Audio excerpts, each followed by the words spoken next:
பூவாளி நேயர்களுக்கு காலை வணக்கம். இந்த பூவாளி நிகழ்ச்சியில் ஒவ்வொரு மூலிகைகளை ஒவ்வொரு நாளைக்கு நம்ம அறிமுகப்படுத்தி பார்க்கும்போது ஒவ்வொரு மூலிகைகளுடைய அவேர்னஸ் எல்லாம் மக்களுக்கு வருது. இந்த தொலைக்காட்சி வாயிலாக பார்க்கும்போது மூலிகை மேலே ஒரு நாட்டங்கள்லாம் வரணுன்றதுக்காக இந்த நிகழ்ச்சியில் நம்ம ஒவ்வொரு மூலிகையை அறிமுகப்படுத்தி பேசி வரோம்.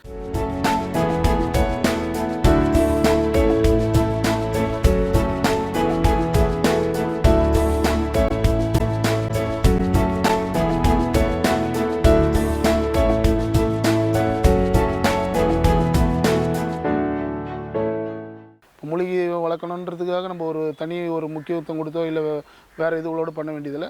காய்கறி செடி பூச்செடிகளோடவே நம்ம வீட்டில் எல்லா செடிகளோடையும் மூலிகை செடிகளை நம்ம வளர்க்கலான்றது நிகழ்ச்சியின் வாயிலாக நம்ம எளிமையாக ஒரு மூலிகை காமிச்சு அதனுடைய வளர்ப்பு முறைகளையும் பற்றி அதனுடைய மருத்துவத்தன்மைகளையும் பற்றி விளக்கமாக நம்ம எடுத்து சொல்கிறோம். அப்படி பார்க்கும்போது இன்றைக்கி பார்க்கக்கூடிய ஒரு மூலிகைன்னு பார்த்தீங்கன்னா ரணக்கல்லின்ற ஒரு அற்புதமான குத்துச்செடி மூலிகை. இந்த ரணக்கல்லி ஒரு அற்புதமான மூலிகையாக இருக்குது. இது பேர் தவசி முருங்கைன்னு நகரப்புறங்களில் கிராமப்புறங்கள்லேயும் இது சொல்லுவாங்க. இது ஒரு குத்துச்செடியை சேர்ந்த ஒரு ஃபேமிலி. இந்த மூலிகையை பார்க்கும்போது அதிகமாக தன்னிச்சையாக வளரக்கூடிய ஒரு ஏரிக்கரை குளங்கள் குட்டைகள் இருக்கக்கூடிய அந்த கரைகள் மேலே தன்னிச்சையாக வளரக்கூடிய ஒரு அற்புதமான தாவரமாக பார்க்குறோம். இந்த தவசி முருங்கை ஒரு பெரிய எப்பேற்பட்ட அடிப்பட்ட வீக்கங்களையும் கரைக்கக்கூடிய தன்மைகள்லாம் உண்டு. இப்போ ஒவ்வொரு மூலிகைகளை இப்போ நம்ம பார்க்கும்போது அதனுடைய மருத்துவத்தன்மைகள் என்ன, அதனுடைய நோய் தாக்கங்கள் என்னன்றதை நம்ம பார்க்குறோம். அப்படி பார்க்கும்போது அதனுடைய தன்மைகள் எல்லாம் இப்போ நம்ம பார்க்க போகிறோம். இதனுடைய மூலிகையினுடைய மருத்துவ பயன்கள் என்ன ஏதுன்றதை நம்ம நிகழ்ச்சியின் வாயிலாக பார்க்குறோம்.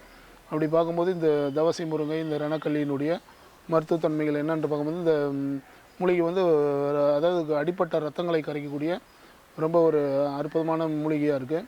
நம்ம ரத்தக்கட்டுகளை கரைக்கும். அதே மாதிரி வீக்கங்கள் அடிப்பட்டு நம்ம கீழே ஊர்ந்தெல்லாம் இல்லை வண்டியில் போகும்போது நம்மளுக்கு ஏதாவது ஒரு விபத்து காரணமாக அடிப்பட்ட வீக்கங்களையும் ரத்தக்கட்டுகளை எடுத்தாலும் இதுக்கு ரத்தப்பாலைன்னு ஒரு பேர் உண்டு. ரத்தப்போக்கு எடுக்கக்கூடிய ஒரு அற்புதமான மூலிகையாக இருக்குது. இது நம்ம எல்லோரும் தெரிஞ்சு வச்சு பயனடையணுன்ற நோக்கத்தில் இந்த மூலிகையை நம்ம பார்க்குறோம். இந்த இப்போ நம்ம இந்த மூலிகையை பார்த்துன்னு இருக்கும்போது இதனுடைய மருத்துவத்தன்மைகள் எப்படி பண்ணணுன்னாக்கா இந்த இலைகளை நல்லா நம்ம எடுத்து அரைச்சி அடிப்பட்ட ரத்தக்கட்டுகளை கரைக்கக்கூடிய தன்மை இந்த இலைகளுக்கு உண்டு. இலையை அரைச்சி நம்ம வானலில் கொஞ்சம் நல்லெண்ணெய் விட்டு மஞ்சள் தூளோடு சேர்த்து வதக்கி இந்த ரத்தக்கட்டுகள் மேல் நம்ம பற்றாவை போடும்போது ரத்தக்கட்டுகளை கரைக்கக்கூடிய தன்மையும் உண்டு இந்த பச்சளைக்கு. அதனால தான் இதுக்கு எப்பேற்பட்ட வீக்கங்களையும் கட்டிகளையும் கரைக்கக்கூடிய தன்மை இருக்கிறதுனால தான் இது அற்புத மூலிகையாக இருக்குது. அடிப்பட்டதுன்னு நம்ம கவலைப்பட வேண்டியதில்லை. இந்த மூலிகையெல்லாம் நம்ம தெரிஞ்சு வச்சு நம்ம பயனடையணுன்றதுனால இதனுடைய மருத்துவத்தன்மைகளை இப்போ நம்ம பார்க்குறோம். அப்படி பார்க்கும்போது இது ஒரு நல்ல வீக்கம் கரைச்சியாகவும் ரத்தக்கட்டுகளை கரைக்கக்கூடிய மூலிகையாகவும் இருக்குது. அதுதான் இது இந்த மூலிகை நம்ம எல்லோரும் பார்த்து பயனடையணுன்றதுக்காக இப்போ இந்த நிகழ்ச்சி வாயில பார்க்குறோம். அது மாதிரி வேர்கள் இது ஒரு நல்ல ஒரு அற்புதமான மருந்தாக இருக்குது. வேர்கள் வாத வலிகளை எடுக்கக்கூடிய தன்மை உண்டு. வேர்களை மிளகோட சேர்த்து நம்ம கஷாயங்கள் இட்டு குடிக்கும்போது கை கால் குடைச்சல் வாத சம்மந்தப்பட்ட பிணிகளையும் எடுக்கும்.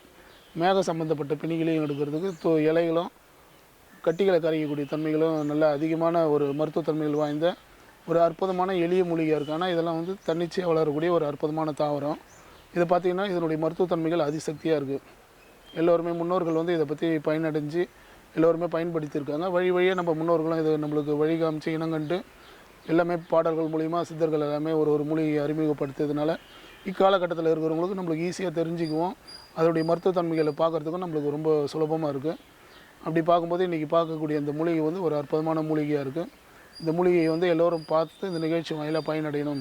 இதெல்லாம் இப்போ எப்படி நம்ம வீட்டில் வளர்க்கலான்னு பார்த்தாங்க. இது விலைகள் அது சின்ன சின்ன விதைகள் இருக்கும். பூக்கள் பார்த்திங்கனாக்கா வெளிர் நிறம் சேர்ந்த ஒரு சிவப்பு கலர்ந்த ஒரு பூக்களாக இருக்கக்கூடிய பூக்களை மூக்குத்தி மாதிரி இருக்கும். சின்ன சின்னதாக ஒரே ஒரு இதழ்கள் கொண்ட பூக்களாக இருக்கும். விதைகள் அதிகமாக இருக்கும். இதில் சின்ன சின்னதாக கடுகு மாதிரி இருக்கக்கூடிய விதைகள் மூலிமா பரவலாம். சின்ன செடிகளை பிடுங்கி வச்சு நம்ம நட்டோம்னா ஒரு செடியில் முற்றிய செடிகள்லேருந்து விதைகள் அதிகமாக பரவும்.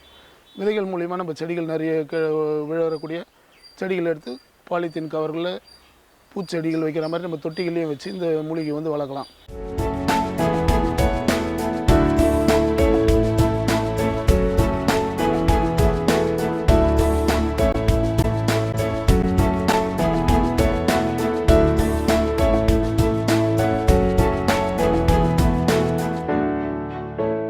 இந்த ரத்தப்பாலை மூலிகை ரொம்ப ஒரு அற்புதமான மூலிகையாக இருக்குது.